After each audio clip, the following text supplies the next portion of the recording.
And how did that go? Did you guys actually win or? Oh, pro level is pro level. Oh, I'm telling you, man. You get like a split second to fly across the room. And you will still die, actually. I'm telling you, that was amazing to watch. I saw it on your videos. I thought you guys jumped to the HOK booth as well, isn't it?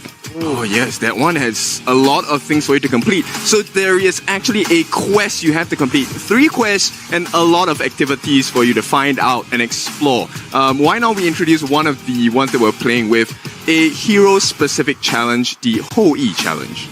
Oh yeah, there's a Ho-E challenge. Okay. Had a bow and arrow. And then you had to shoot them into the wall. If you did all the challenges, you actually get some free merch, a hat, a shirt, a little bag. Freebies, man. Who doesn't love freebies? The bag had nice lining. It was amazing. And they gave you drinks and all that. It was a fun time. That's really nice. That's really nice. We're here in Riyadh to have fun, to play some games. But of course, yesterday we had some matches. Sadly, we had 2 more teams say goodbye. What about we take a look at the Qiddiya top place of yesterday? It was a quarterfinal, man. It was one of those moments where there is no weak team in there. All the teams that were there yesterday were really good, but you know what? 2 of them were really, really way better than the rest. So this comes to the point, we were talking about this over the past week, right? Look, the proficiency from all these teams are deep, they're good, but then when you introduce the new challenges coming in from the region of KPL, this is the week you have to step your game up because we've seen how strong they are. Absolutely. And earlier in the week, we mentioned a tier list, right? Where we were trying to see what is the difference between an S tier team, an A tier team, and a B tier team. And I think yesterday we saw it. The S tier teams 4-0 both times. It was clear yesterday, right? Like there was a gigantic gap in between the two teams.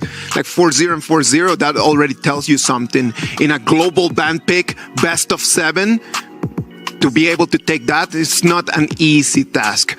But well, the players yesterday, man, you can see that for some of them, it just felt like that.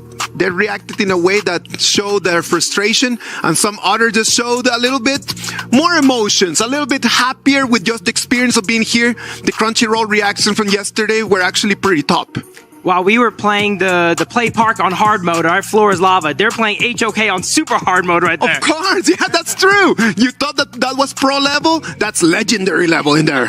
Yeah, it's so hard, and you kind of get to see, okay, where are these things that you have to learn in the game, right? Yes. And I think it's very important because no matter the result, I think for both Alpha 7 and Team Vitality, very good performance. They were learning on the go, and that's very hard to do in a professional competition. You have to learn on the go. If you are not able to pick up the little details on the moment, on the spot, then you're not supposed to be right over here. Yesterday, the teams, even though they didn't take the result, I do believe that they learned a lot, and they showed us that in a couple months, in probably a year time, they might be even stronger than what they are right now. People always say you're only as good as your opponents, right? And they had some really good opponents to learn from yesterday. Hopefully they take those lessons with them and it furthers their gameplay, and next time they put up a better performance. It was really nice for us to observe that. It was really good for us to learn. When you look back at the video and then you actually just break down all the different combos, all the different chains in there, you understand why this is top level competition. And we were reading the comments yesterday in the chat, and you know, a lot of people were like, oh, here's some new research we can learn from the KPL teams. And yes, I think all of us learned like extra rotations, the timings. I think the timing was very important. One important thing we learned from yesterday. AGAL and TT Global yesterday came in. They joined our KWC 2025 and they just upgraded the whole competition. For today, we're going to have another opportunity to see both teams, as we're going to have in our first game, we'll have TT Global against Nova Esports, and then after that, we're going to have Twisted Minds against AGAL. But clearly, before we jump into the semifinals, you can see right over there, we've got a show match for today.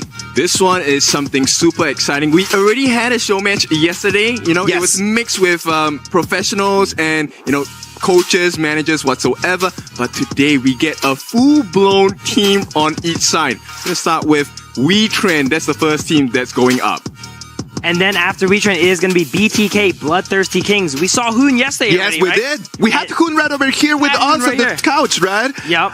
I really liked that talking to him. It was really cool. He was very chill, very humble, and today he's going to come back to see if he can clean up and get a win here before he goes home. I would really like to see him just come in and actually demonstrate everything that he said yesterday, right? He might not have said much, but I could feel that he really enjoys the game.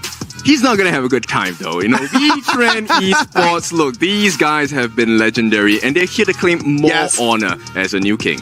I would not count out BTK. They have the best player on their team. Best player #1, actually. You know what, Phil? I know that you're close friends with all of them, right? How does it feel that you're friends with people and then everyone gets to travel together to Riyadh, and right now you're at the top level stage at HOK? It's going to be awesome watching them play. If they do good, you know, I'm going to be excited with them. But if they do bad, you know, I might have to point them a little bit for that. You know what? That's the good thing about having friends. When they're doing good, you can be happy for them. And when they're not doing that good, you can still be happy about the fact that they're not doing that good.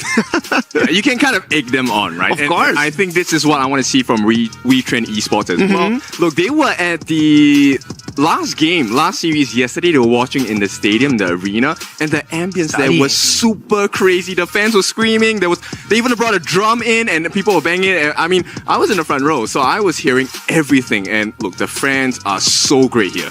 I'm telling you, this is going to be a great game, a great way to start our semifinals for today, right? We're going to start with the show match. Then after that, we're going to have both semifinals. But you know what? The Amazon Arena feels that it is ready. What about if we send it over there to Sky and Mara and we get this show match on the go?